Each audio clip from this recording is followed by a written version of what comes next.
महाराणा प्रताप डिगी नहीं अपनी पद से, महाराणा प्रताप जी डिगा नहीं अपने पद से, अपनी वीरता किया समर्पित, अपनी वीरता किया समर्पित, युगों युगों तक नाम अमर, युगों युगों तक नाम अमर, भाव भरी स्मरण पुष्प अर्पित, भाव भरी स्मरण पुष्प अर्पित। आइए हम देखते हैं अपनी माटी की। अभी तक तो आप लोगों ने जो है छंद कविता यहाँ पर प्रस्तुत की। मैंने अभी मुझको जो ऐसे ही समाचार मिला तो मैंने इस सप्ताह छत्तीसगढ़ी कविता लिखने का प्रयास किया, जो आप लोगों के समक्ष मैं अपनी प्रस्तुति दे रहा हूँ। और ये जो है अपनी माटी में कितना बड़ा संस्कार है।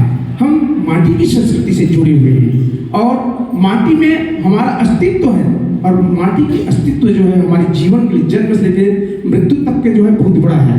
तो मैं यहाँ पर अपनी कविता जो है माटी के संबंध में छत्तीसगढ़ी में लिखने का प्रयास किया हूँ। मोर भुइया के माटी, मोर भुइया के माटी, तैहा बस अब्बड़ अनमोल। अपने पराए ना ढूंढ, चलो मिलकर बस्ती मिटाने वाले दरिंदे ढूंढे। चलो मिलकर बस्ती मिटाने वाले दरिंदे ढूंढे। बहुत बहुत शुक्रिया आप ही का। और मुक्तक छंद में, मुक्तक गजल में लिखता हूं। एक मुक्तक गजल आप सभी के समक्ष। मुख्तलिफ राहों का बाशिंदा हूँ, मुख्तलिफ राहों का बाशिंदा हूँ। हर सफर में हूँ और मैं जिंदा हूँ, हर सफर में हूँ और मैं जिंदा हूँ।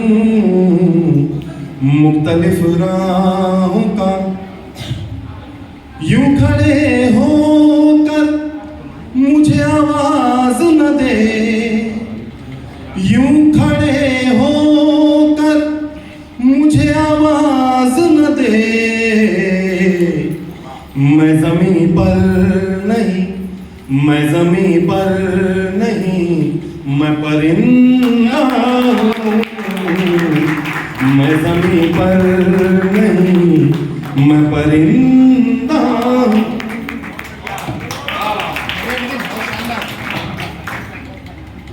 मैं किसी हुजूम का चेहरा ही नहीं, मैं किसी हुजूम का चेहरा ही नहीं, और उसे हट के हूँ, और उसे हट के हूँ मैं चुनिंदा हूँ, और उसे हट मैं चुनिंदा हूँ। मुख्तलिफ राहों का शेर देखिए कि जिन खतों को तुम जलाए हो, जिन खतों को तुम, तुम्हारे घर की ताज मैं, थाम तुम्हारे बेटे का हाथ, थाम तुम्हारे बेटे का हाथ, साथ निभाने आई हूँ। बचपन का वो आंगन छोड़ तुम्हारे घर महकाने आई हूँ। क्यों क्यों हो इतना नाराज मुझसे, क्यों क्यों हो नाराज इतना मुझसे, क्योंकि दहेज कम लाई हूँ। क्यों क्यों हो इतना नाराज मुझसे, क्योंकि दहेज कम लाई हूँ।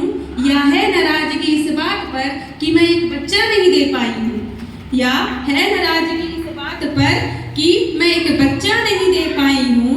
तो मेरी भावों को भी समझो ना, मेरी भावों को भी समझो ना। क्यों गुस्सा इतनी दिखाती हो, तुम भी तो एक नारी हो माँ, तुम भी तो एक नारी हो माँ, फिर मुझको क्यों समझ नहीं पाती हो।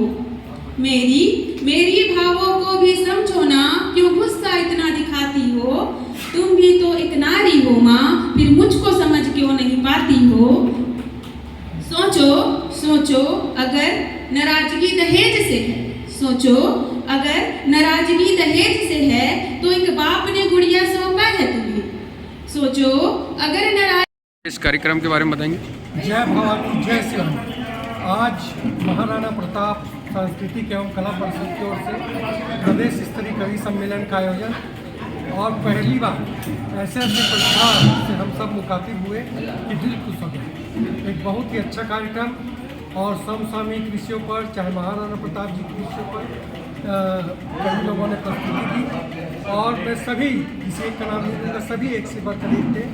और उसके लिए मैं सांस्कृतिक परिषद के अध्यक्ष आदरणीय पंकज सिंह जी और उनकी पूरी टीम को बहुत बहुत बधाई देता हूँ, साधुवाद देता हूँ। मैं बजरंग सिंह बैस, केंद्रीय अध्यक्ष महासभा। इनके बारे में बताएंगे। राष्ट्रीय महासभा छत्तीसगढ़ रहटादा पंचायत क्रमांक 12 महाराणा प्रताप सांस्कृतिक एवं कला परिषद के द्वारा राज्य स्तरीय कवि सम्मेलन का आयोजन रायपुर के छात्रावास भवन कोटा में आयोजित किया गया, जिसमें राज्य भर के सभी सामाजिक कवि, प्रतिभावान कवि सब लोग यहाँ कवि सम्मेलन में उन्होंने भाग लिया और अपना कविता पाठ किया।